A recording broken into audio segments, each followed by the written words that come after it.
Hi, my name's Andrew Payne, host of the podcast Men on Show, and I'm delighted to have another brilliant guest, Dr. Jeff Arnold, HCPC registered clinical psychologist, over 15 years in the NHS, recently started two new businesses, New Meaning Psychology, which offers individual psychological sessions, and Get Your Mind Outside, which focuses on using the natural world to reduce psychological stress and improve well-being.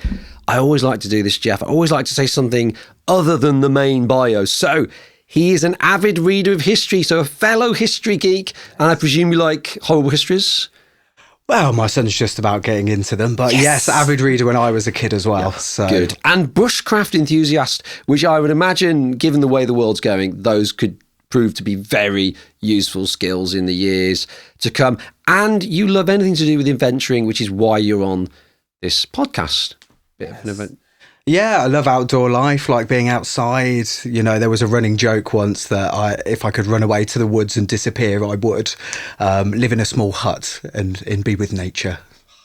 Sounds nice. Well, we're going to be getting into your work and we're going to be talking about burnout particularly. I know as a big area of interest for you. So I'm just curious though, a clinical psychologist, when's the moment where you think, oh, I know, I'm going to become a psychologist? Is it like a gradual awakening, or was there like a moment where you knew you wanted to do that? And when was that?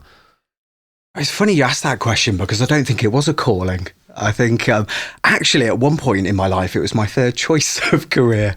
I originally wanted to be an archaeologist, and I wanted to go out field digging, and I wanted to go and explore history. And I can't remember why I decided not to do it, but fleeting 16-year-old who changes his mind all the time. Then the dream was an astrophysicist, but I couldn't do the maths. So that cut that career out. Yeah. And I was doing a psychology A-level at the time. And I'd picked up a psychology A-level, started reading some of the books, and I had a really enthusiastic teacher who was just fantastic. And he got me really inspired, and I was so interested to hear about the psychology of how people work, you know, what makes human beings tick, you know, why do they think in the way that they think?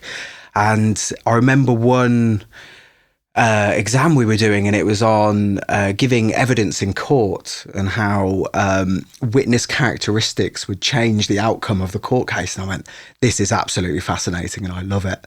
So I started going down that route and picked it up as my degree and just sort of fell in love with it. And when I qualified, just found out I was quite naturally good at it. I don't want to blow my own trumpet too much, but I found it quite easy to talk to people and listen to people's difficulties and problems. And I suppose I've always been that sort of person amongst my friendship group.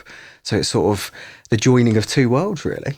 Well, that's brilliant. And in terms of your work today, who do you serve? Because as a clinical psychologist, I imagine there's lots of different areas you could go into. So is there a particular group of people that you serve today? Yeah, so I specialise in trauma, especially PTSD and complex trauma. So people who've really gone through some of the worst events that we can think of in human life, you know, bereavement, abuse, struggles and harms that they've come to over the course of their life, and continue to live with some of those difficulties and continue to experience things like flashbacks or reliving of those events. So I specialise with those people. And also I've spent most of my career working with offenders. So people in the criminal justice system, you know, and you usually find those people, although they've done a lot of harm to other people, have also been really harmed themselves by a lot of people as well. So it's this real, I suppose, contention between helping the people who've been harmful. Yeah. And I presume, so data that I was reading, that 95% of people in prison are men. So I'm assuming if you're working with offenders, the vast majority of those are guys. And I'm presuming, so I was reading some other data that was saying that you're 10 times more likely to be an offender if you've grown up in one of the most deprived postcodes in the UK than if you've grown up in the most affluent. So do you see that same link with the offenders that you work with, actually where the journey started to becoming an offender, that more often than not, it was poverty and all the disadvantage that goes with that? Definitely. I see it routinely when I was working with people in the criminal justice system. A lot of the studies you're referring to, so things like adverse childhood experiences, really common within the population. So there is a trajectory. There's people can only go through so much and cope with so much. And I often think about a lot of offences are down to finding a pathway when you feel left by society, or you don't know what else to do, or you've never been taught how to regulate your emotions. So it's not to say offending's okay, but it's to say it's explainable, and we can understand it through that lens when we begin to think about people and their journeys towards offending. It just gives us more thought about why that's happened. Yeah, because I mean, as a speaker, so mental health, men's mental health, those two things are obviously my world now that I'm just passionate about. And to me, if we're going to make progress in improving the nation's mental health overall, and also specifically men's mental health, a huge part of that equation, therefore, is dealing with poverty and how we help deprived communities of deprivation, whatever the correct terminology is, to move out of that place. I mean, that's surely a key part of moving the dial forward on mental health. Yeah, definitely. I don't think we can just locate the problem within the individual. I think we have to look at ourselves in the mirror as a society about why do certain people take that pathway, because it can't all just be located within bad people or whatever we want to call them as a society. There's reasons for it, struggle, strife, poverty, living through abuse and harm in people's lives. And I think that has a real impact on the decisions people make, the choices that they're faced with. And I think for men, often, aggression will be one of those things, but also aggression to the self. So men are far more risk of suicide than they are of actually hurting somebody else, interestingly, in terms of that risk.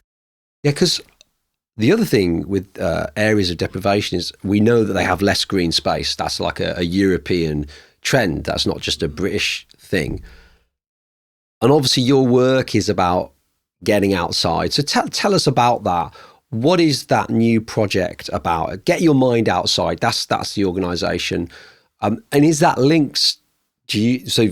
I'm assuming that's linked to sort of seeing, getting outside, green space, nature as improving well-being. So tell us about that. Yeah, and I think the idea originally came from working in prisons and secure mental health facilities, because they're probably impoverished in terms of green spaces. They're often quite urbanized, deprived locations. And so the same is true for a lot of people who live in Birmingham or any major conurbation in the UK. A lack of green spaces is a problem. There was a recent study that came out that showed that your distance to a green space, they could almost accurately predict the level of mental health distress within those groups. So the further you were away from a green space, the more likely you were to develop a mental health issue. And I think that was so fascinating for me in thinking about what does green space bring us? It brings us peace, it brings us calm, but it also brings us connection with a wider world. Existential issues like, where is my place in the world? It brings soothing, it brings comfort.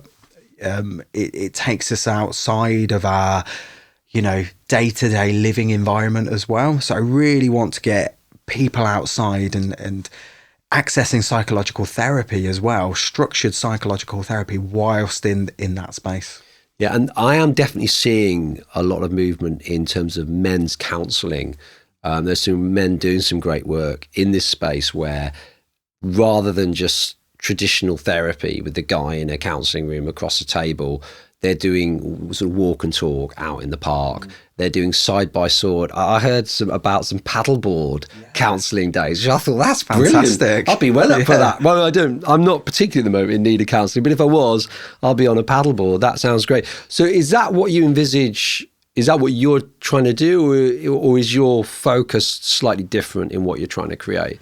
Yeah, it's that similar sort of focus, I would say. And there's something around sitting with a lot of men in therapy. What I realised is that you sit in this very intimate space and you're asking somebody, tell me about your deepest, darkest harms. Tell me about the awful things that have happened to you. Tell me about the awful things you've done to other people. And there's something so aversive to that. There's something that feels really threatening. And, you know, men are far more likely to drop out of therapy. They're less likely to see a whole course through. So I thought to myself, there's something here around the spaces we use in order to talk to men, the differences between men and women. Now, I think there's a lot of similarities, but I think there's also differences, at least a social level.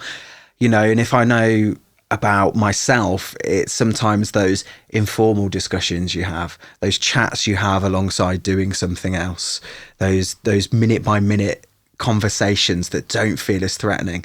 And I remember when I was working with somebody once and they clicked in that we were doing something therapeutic, and they suddenly realised, they jumped up like a rabbit and they were just like, "Are you giving me therapy?" And I was like, "It wasn't my intention to, but yes, I suppose so." And, you know, it was just that there was a bit of an awakening for it about, okay, what is that suddenly feels threatening when we call it therapy, or when we do it in an environment that feels like a therapy session.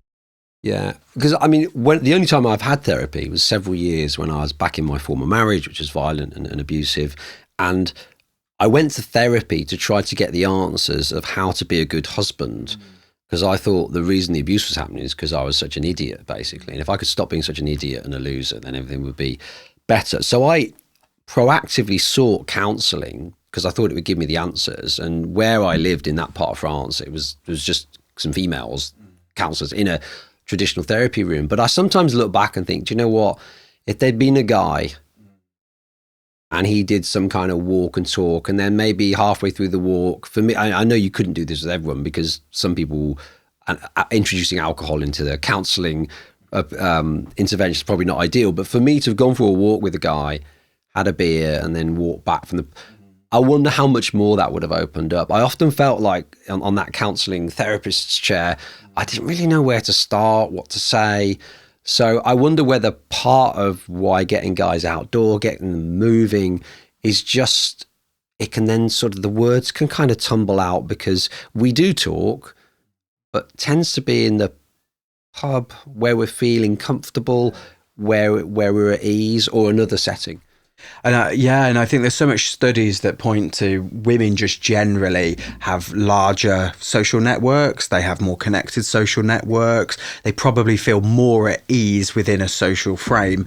The research around men is that doing something alongside with men tends to open more doors to those types of conversations, towards thinking about what those things are. And I think for men as well, what's the naturalistic aim of therapy? You know, how do you have an organic conversation that doesn't feel forced or under a spotlight? How do you have those more typical conversations that you'd be having day to day, while weaving some of that psychological therapy inside to get people to think about, okay, what are you reflecting on there? What have you noticed about yourself? What are you thinking? Well, I think it's very exciting that you are part of this movement. We know that percentage-wise, I think it's about 75% of therapist counsellors at the moment are female. And of course, for some men, that's fine to be counselled and find therapy with a female or male. Wouldn't matter. But I think it's great to see a growing movement of men into that space. It sounds exciting. Is your organisation up and running at the moment? We're in a very early embryonic phase. I think I'm coming up with some of the practical realities of life, like asking the council's permission to use local parks and insurance. So I'm still in those phases at the moment. But all the sort of business ideas are there, all the therapeutic ideas are there. I'm also doing some work as a director with a CIC as well called Ember Path, which is also launching as well, which is specifically focused at men as well. And that's working with a local bushcraft expert. So we're trying to get these things set up, you know, just finding bureaucracy in life. Yes, absolutely. So, and aside from that work, another big thing that I know you're interested in that I want to talk on today, and people that listen to the podcast will know this, a thing I am very interested in. I talk about this in my wider work as well. So is this topic of burnout. I love the topic of burnout because I don't know whether you agree with this, but some people, they say, oh, I'm feeling a bit burnt out at the moment. And it's like, you ain't burnt out, mate. You're just a bit tired. Other people, they say they're burnt out and they're off work ill. They ain't coming back anytime soon. Other people, they're proud. They're like saying, oh, yeah, I burnt out a couple of years ago. Burnt out. It's like it's a mark of honor. A true man burns out. True grafters. So what do you make of burnout? You're a clinical psychologist. Is burnout a real thing? How do we define what it is? I'm throwing a few questions at you. You can answer whichever ones you want. Is it just a reflection? Actually, we're the snowflake generation, and we just need to sort of pull ourselves together as we would have done 60 years ago, carry on regardless. What are your thoughts on burnout? I'd first of all say, yes, it is a real thing. As with any diagnostic term, I think there's always an issue with about what fits within a diagnosis and what doesn't. And having criteria that's too strict or too loose makes diagnosis worthless. So I think when we're talking about burnout, of course people are burnt out. Of course people experience significant psychological distress from their work, their occupation. But I think even to a more extent, we need to think about social lives, and we need to think about home life and how all those factors combine towards someone's psychological health and that burnout and the stress that they feel. And I would see burnout as an overwhelming level of stress in which the usual psychological processes break down. It's not as simple as saying, I feel stressed with my work. I like that. Just repeat that again. An overwhelming... Oh, you're testing me now for what I said. I think, what did I say? An overwhelming breakdown of... Psychological processes. Psychological processes. So the normality of a person's life and psychological processes begins to break down. It no longer functions or works in the way it once did. Because the World Health Organization official definition, says that it's chronic workplace stress, which I don't feel is helpful. I think it's chronic stress. It's a buildup of chronic stress to a point of total overwhelm, but the triggers could be home-based or work-based. And I think some of the confusion when I talk about burnout and when we explore burnout as a concept with those that I'm talking to about burnout is just that actually the triggers are varied, and to define it as workplace stress is unhelpful. You could be burnt out because of parenting and work, or you could be burnt out because of work, loneliness, long hours, neighbours from hell, so you're not sleeping at all. And there's a whole range of stuff. But as you rightly says, where the psychological processes break down because it has built up for so long. Do you think, therefore, that burnout is worse now than... Do you think we've just found a new term for something that's always been there? So everyone's saying they're burnt out, but actually the same number of people today are burnt out than probably were 30 years ago, 40. Do you see it as something that's getting worse?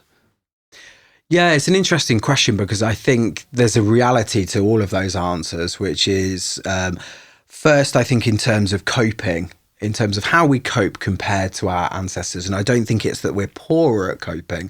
I think, if we think about the history of human beings and even just thinking about my grandparents or that generation, 50% of the UK population used to smoke. Drinking was, something that was seen as the social norm. People, did those things more regularly as a way of coping. And, the silent generation, keep calm, don't talk about things. It doesn't mean it wasn't happening. They were just coping in a different way. But I think it also leads into how does society currently function? We live further away from our relatives than we ever have done historically. We don't see people as much as we used to due to how work takes place. And it's family networks aren't the same as they used to be. So I think that's a factor. And the final factor I really think of is how is modern society set up in the workplace? There's a culture of being constantly switched on, active stress constantly, lots of competing demands. And as the world gets slowly more complex, the tasks within it get more complex and the workload gets more complex. And people don't have the time and capacity to close off, shut down. Or as you said earlier and alluded to, is that people are plate spinning. There's a demand in lots of different pockets of their life. Yeah, and we were obviously comparing both leaving our homes for this recording. We were both walking out of houses where our kids were fighting, and just that 50, 60 years ago, there'd have been a responsible adult, probably the mum, but it could have been the dad. But you had a responsible adult whose main role was to look after the home and the kids and all the stuff that goes with that, which I now appreciate. Whereas now, typically, both parents, if they're together, they'll both be working because they have to. And if they're apart, they'll both be working and juggling kids. And so to me, it feels like burnout is not evidence of a snowflake generation. I don't think we're more privileged in some ways. We have more of our disposal, but we have more convenience, but then we have more pressures in other ways. That's how I see it. And we have more, I think, in terms of existential threat, in terms of environmental climate and fear, that for me has grown and grown as it was never really something I was worried about as a teenager. There were rumblings that all was not well, but now it's just so in your face how bad things are. And so for me, I don't see it. I think that's what you're alluding to. People are under a different kind of pressure, I suppose, to the pressures we face. Yeah, and I think, we live in a rolling news generation as well, that, the world's troubles and strifes are constantly there. I think there's a disconnect between people. I often think about my level of social time. It's very hard to connect with friends or see people outside of work or, in other places in my life, just because of the different demands and strains that are there as well. The other thing I always think of in this point is that often people are guilty of rose-tinted glasses for the past as well. When we often talk about snowflake generation, and I think of the words declinism, which is our rose-tinted view of the past as being, it was brilliant and it's nostalgic and it was warm and friendly and cozy. Actually, the statistics would show something different, of that, actually violent crime was a lot higher in the 70s, and, like murder rates were higher and crime just generally was higher. So, I think we also need to be honest about the past, and that it's not that this is a snowflake generation. It's a generation that's dealing with its own set of issues that just happen to be different to the past issues of our ancestors. My grandparents dealt with the war, My parents were dealing with economic crises in the 70s and declining industrialization in the UK. I think each generation has its strife, its worries, its challenges, the things that it faces. So, Jeff, one thing I know the listeners will be keen to know, you're a clinical psychologist. There might be people listening to this that are thinking, actually, I'm on the road to burnout, or I am burnt out. I am at my absolute wit's end. I don't know what to do. I'm overwhelmed. So what would you recommend that they could do? Are there a couple of things, quick and easy things, that someone could do if they find themselves in that situation? Yeah, I think the first thing I would say is share it if you can. Talk to somebody who you trust in your life, thinking around how, a problem shared is a problem halved. I think that is an old adage that goes well about sharing some of the struggles we go through, and especially for men, overcoming fears of being weak or being vulnerable, sharing it with someone else where you can, I think would be really important.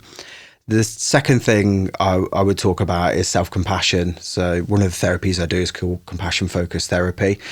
And something it talks about is we often say these things in our minds that we would never, ever dream of saying to other people, calling ourselves an idiot or stupid, or, all the horrible things we can say to ourselves in our own head about our failures, our achievements. So self-compassion thinks about how would we talk to ourselves, and it's not about self-pity, and it's not about just giving ourselves reassurance. It's about being compassionate with ourselves, talking about our struggles, our strifes. What do we need in this moment? Because probably criticizing ourselves more isn't going to help us in the long term. It might help motivate us for a tiny bit, but it's probably going to make us feel worse and more vulnerable in the long term. Excellent advice. I mean, it's been an absolute pleasure having you on the show. Our 60th podcast episode, which is why we're here recording in person. Where can people find you beyond this podcast? If they want to reach out to you, they want to find out about your work outdoors, maybe they want to get involved with that, they want to reach you as a counselor, as a psychologist, how do people find you?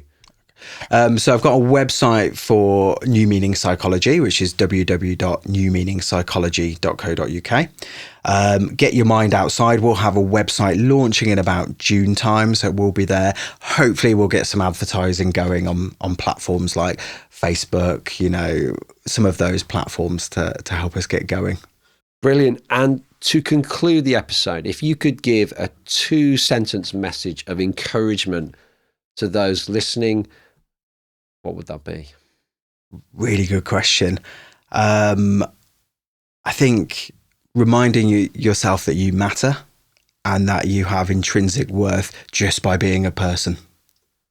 Love that. You matter, you have intrinsic worth just by being a person. That is a fantastic way to finish what's been a really interesting conversation. Jeff, thank you so much for being on the show. It's been a pleasure having you on. It's been an absolute pleasure being here.